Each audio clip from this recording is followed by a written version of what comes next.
Hello and welcome to the 9th lecture in this series on EcoModernism. Today we tackle a topic that has caused a great deal of controversy since its invention several decades ago and continues to do so today. It's an area of research that shows extraordinary promise and also some undeniable complexities. Many in the scientific field seem to focus solely on the advantages, but the public seem to have largely accepted a very different fear-based narrative which aims to squash this entire field in its infancy and perhaps ignore the extraordinary promise that it brings. Many of you will already be fans, but some won't, and for those people this presentation is going to be a challenge. I'm talking, of course, about genetic modification. Specifically today we're looking at genetic modification of organisms used in our food production, both plants and animals. This is a technology that seems uniquely villainised, but in the scientific community it's widely acknowledged that without genetic modification we have no hope of being able to feed the planet after mid-century. It's also the best route we have to reduce pesticide, fungicide and fertiliser use, to increase crop yields, improve the nutritional qualities of our food, enhance the resistance of our key food crops to extremes of weather, and ward off serious diseases of malnutrition in the developing world. That sounds amazing, and it probably also sounds like make-believe and disinformation compared to what you've heard from the popular press about the evils of frankenfoods. But maybe, just maybe, the popular press didn't hold the accuracy of their scientific claims as their highest goal. Studies show that genetic modification is one topic where the opinions of experts and non-experts differ the most. But one other thing that studies show about genetic modification is that the people who understand it the best are most likely to be positive towards it, and the people who understand it the least are those who are most strongly opposed. It's also an area in which there is a huge amount of false misinformation flying around, much of which you will probably have already heard. There's a kernel of truth to some of those concerns, of course, which we'll cover. So in that spirit, let's see if we can't increase the general understanding of this extraordinary technology, and maybe, by doing so, perhaps make it a bit more popular. Right, let's start at the beginning. Genetic modification involves modification of genes. And what are genes? Quick recap of high school science. Your bodies, and the bodies of every single animal and plant on this earth, are made up of building blocks called cells, just like the bricks that make up a house. Inside each of those cells is a central region called the nucleus that contains a code that carries the information that determines how every single part of that plant or animal will grow and operate. That code consists of a whole sequence of different chemicals, but loosely speaking they're divided into chromosomes. Think of your entire genetic code like a book series with lots of separate volumes, and the chromosomes are like the individual books. Each chromosome is itself divided up into multiple chapters, or genes. There are 23 chromosomes in the human genetic code, and something like 20,000 genes spread unevenly across them. Each gene does something of importance, or sometimes many things, in the organism that contains it. Genes are written in the chemical language of DNA, which is translated by the machinery inside each cell into a series of specific chemicals, and it's those chemicals which then build and maintain the organisms that they inhabit. Genes don't, in general, directly affect something clearly visible on the outside of an organism. Sometimes they do, but in general it's more subtle than that. A gene might affect how a certain chemical in the body is made, and maybe that chemical might change your hair colour or your eye colour, but far more likely that chemical is an individual component of some obscure chemical process in your digestive tract or your immune system. Most properties of living organisms, however, are not the result of a single gene. This paper discusses the number of genes linked to longevity, and even as of 2017 there were already 25 different known genes which affected the lifespan of their owners to varying degrees. Most traits are like this, where a tweak to any of those genes might only have a very small effect individually, but all of them added together can make a measurable difference. You can think of that like the human traits that might turn someone into, say, a world-class athlete. Sure, they need long legs, healthy bones and well-functioning muscles, but they also need healthy blood, high oxygen capacity in their blood, the ability to recover quickly from injury, endurance, efficient muscles, low body fat, a strong heart, and many other features. No one of those properties on its own is enough to make a great athlete, but the more of them you have, the better you'll be. Because of this feature of genetics, there is no gene for intelligence or a gene for longevity like people used to think. These are all complex features that are affected by the actions of many different genes. However, some features are controlled by a single gene, or a few genes, and those are primarily the ones that we'll be looking at in this presentation. If you're unlucky enough to suffer from sickle cell anemia or cystic fibrosis, then you have what's called a monogenic disease. That is, a disease caused by a specific change in a single gene in your personal genetic code. Because of that change, your body works slightly differently. Either a certain chemical is not created in your body, or your body creates too much or too little of it, or your body creates it incorrectly somehow. There is enormous promise that these diseases may be treated using some of the techniques that we're discussing in this presentation. And of course, those same precision edits have the potential to revolutionize human civilization. So now you know what genes are, it's probably obvious what we mean by genetic modification. Put simply, it's a process which allows us to change the genetic code of an organism, either by altering existing genes, or adding new genes from outside, or replicating genes that already exist, or perhaps deleting unwanted genes. Genetic modification is a process that has only become possible in the last few decades, and has only become really precise and powerful in the last few years since the invention of a technology called CRISPR. You may have heard of it. We don't need to go into any detail on this technology, but essentially it allows a suitably well-prepared geneticist to make pretty much any edit they choose to any genome in an incredibly precise manner, and to do so in a way that can actually be taken up by the parent organism, and which will therefore affect the entire organism. CRISPR has enormous potential for curing a huge range of human genetic disorders, such as Huntington's disease. But it's also great for making extremely precise edits in plant genomes to improve the properties of those plants in many different ways. Modifying the genome of an organism usually means importing in a gene from a similar organism and inserting it into our target genome in order to import some new property or enhance an existing one. Genes, as I explained earlier, are like instruction sets. So imagine you had a recipe for a sponge cake and it was delicious, but a little boring. Then imagine you could import a step from a recipe for a totally different cake that had vanilla frosting on top, and you could add that same vanilla frosting to your sponge cake. Or perhaps you enjoyed the sponge cake, but you didn't like the raspberry jam in the middle. You could take out that raspberry jam and replace it with instructions to add strawberry jam instead. And maybe you could add 3 copies of the strawberry jam gene, so you got an extra large helping. All the rest of the cake would of course stay the same, but the filling would change. Or if you were lactose intolerant, say, you could swap out the cream for a soy alternative. This is very much how gene editing works in living organisms. You take one instruction and either delete it or swap it for a different one. Or maybe import a totally new instruction from a different organism. Genes are not unique to the host in which they're found. Sure, there are minor differences, but in general the genes that perform a function in one organism are very similar to the genes that perform that same function in a different organism. In fact, they usually evolved from the same common ancestor, so they're basically the same code with a few minor tweaks.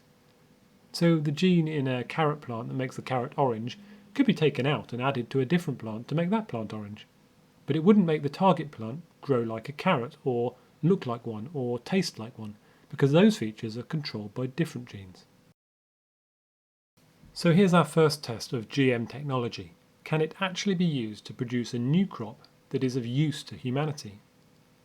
As the modern understanding of genetics was increasing in the 1990s, scientists at the University of Freiburg in Germany and the Swiss Federal Institute of Technology in Zurich came up with a way of modifying ordinary rice to include extra genetic information to build beta-carotene, the chemical that makes carrots orange and a major source of vitamin A.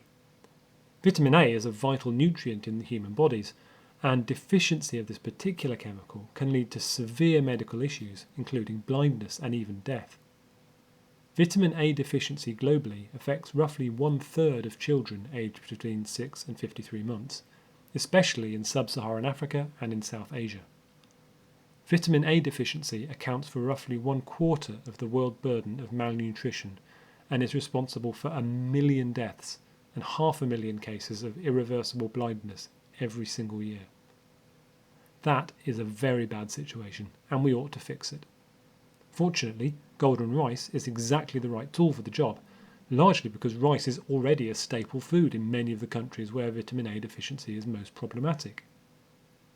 Golden rice is exactly the same as ordinary rice that you or I would buy in a supermarket, but it has two added genes taken from daffodils and from a kind of soil bacterium, which are responsible for generating the beta-carotene that gives the rice its golden colour. The genes here, remember, are simple instruction sets that tell our cells, or the cells of any organism, to build specific chemicals called proteins. A gene from a daffodil doesn't turn the plant into a daffodil, it's just merely an instruction that does something that perhaps the daffodil does that a carrot doesn't. Just like importing the frosting recipe from a chocolate cake onto a vanilla sponge doesn't make the vanilla sponge taste chocolatey, it just adds frosting. In the case of golden rice, we know what the proteins are. They're phytoene synthase and phytoene desaturase. So what are they? Well, these aid the formation of phytoene and lycopene, which are chemicals that are transformed in the golden rice into beta-carotene and hence vitamin A. So we know exactly what the extra genes in golden rice do, and hence we know exactly what golden rice itself does.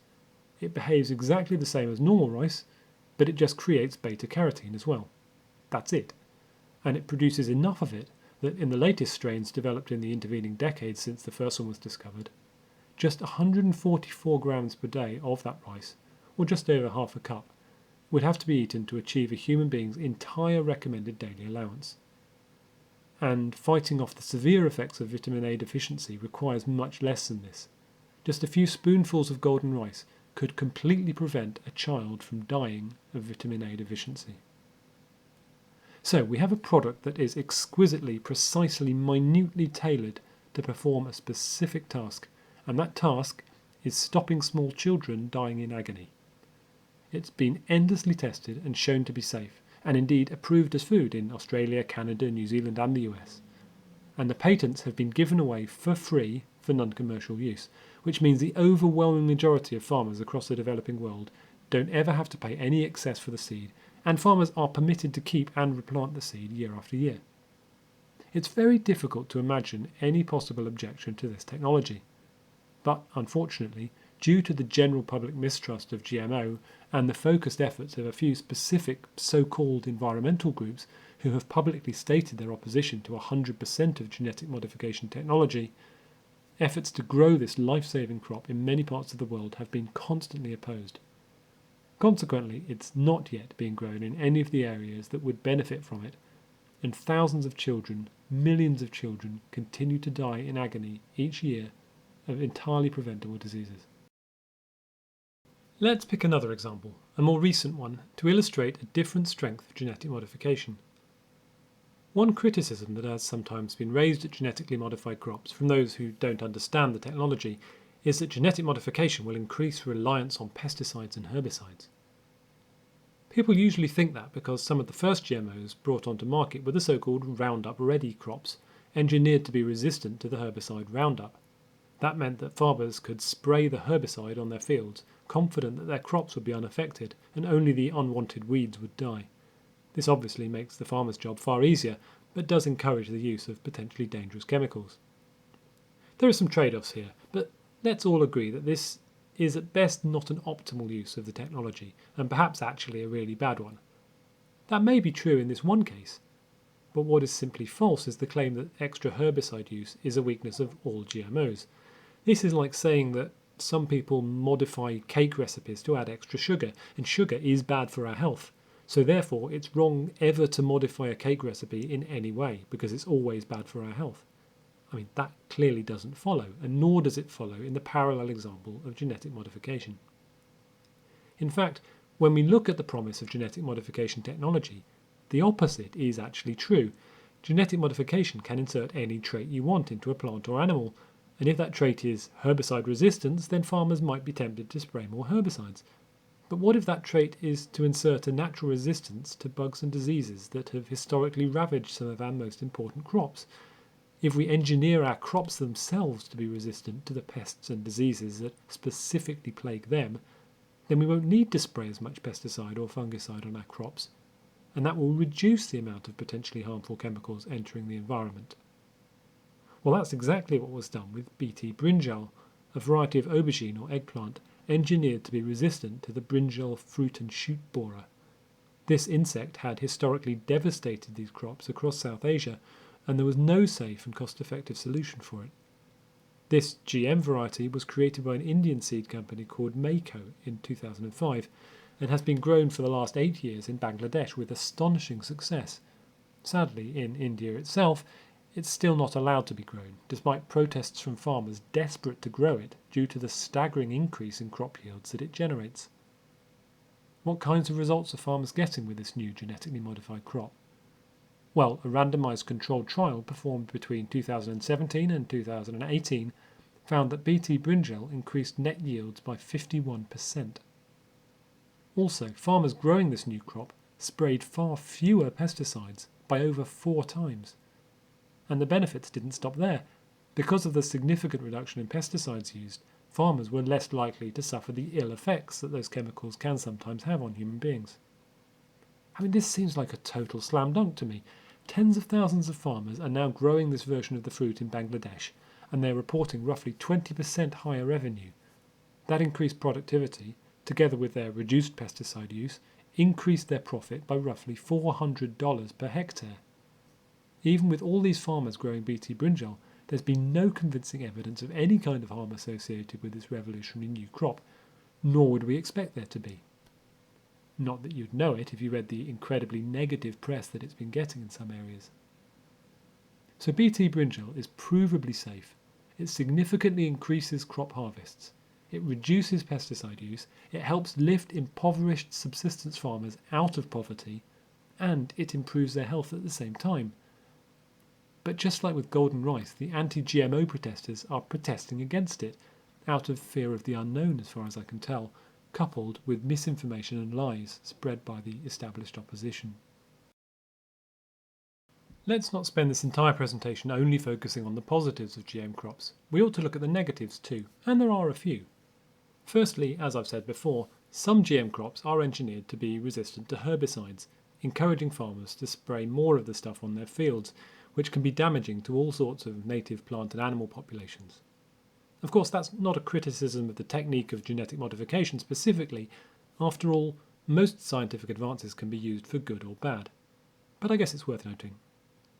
Secondly, there is a concern that GM crops are leading to a world where large multinational seed companies can hold small farmers to ransom because they control all the seeds that the farmers need to stay in business.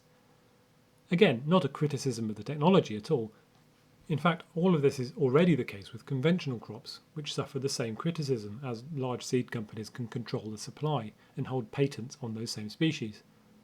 Also, remember that seeds like golden rice are being given away patent-free for small or medium-sized farms. Thirdly, there is a concern that GM seeds could in some way escape into the wild. Though this is in some sense understandable, it's not really based on any plausible scenario. Many GM crops are bred to be sterile, so they can't sell seed anyway, but if they do, well, crops are not like weeds. They don't spread out of control. You don't get a plague of carrots invading suburban gardens. And if you get a few extra brinjal plants or some extra golden wheat, then that's just bonus food, surely. It's hardly the apocalypse. There are plenty of other arguments raised against GMO foods, but ultimately they mostly boil down to either deliberate misinformation or fear-mongering along the lines of, we don't know they're safe because they're not tested enough.